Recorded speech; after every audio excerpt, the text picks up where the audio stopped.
आणि आज असणारा मॅटर होती, त्या मॅटरमध्ये असणारं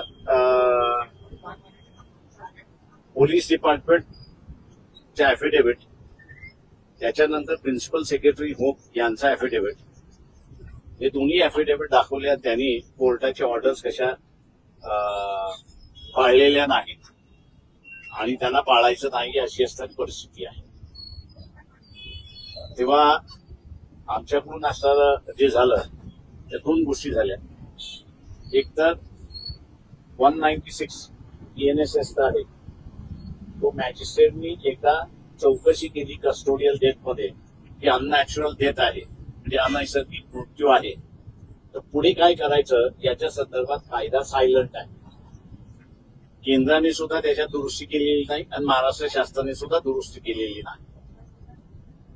तेव्हा कोर्टाला आम्ही असं म्हणालो की आपण ज्यांना बोलवतोय त्यांना पॉलिसी निर्णय करण्याचा अधिकार नाही, तर जी काही पॉलिसी केल्या जाते ती पॉलिसी अंमलबजावणी करण्याचा त्यांना अधिकार आहे.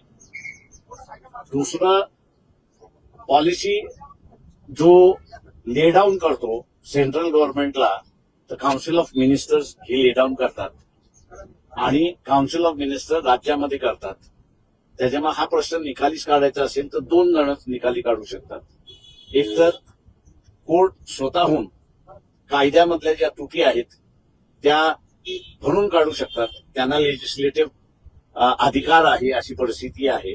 नाही तर कोर्टाला असं वाटत असेल की एक संधी आपण पुन्हा सरकारला द्यावी, तर मग या खात्याचे जे मंत्री आहेत तर या खात्याच्या मंत्र्यांना कोर्टाने बोलवावं आणि विचारावं की हा जो अपुरा कायदा आहे तो पूर्ण तुम्ही करणार आहात की नाही.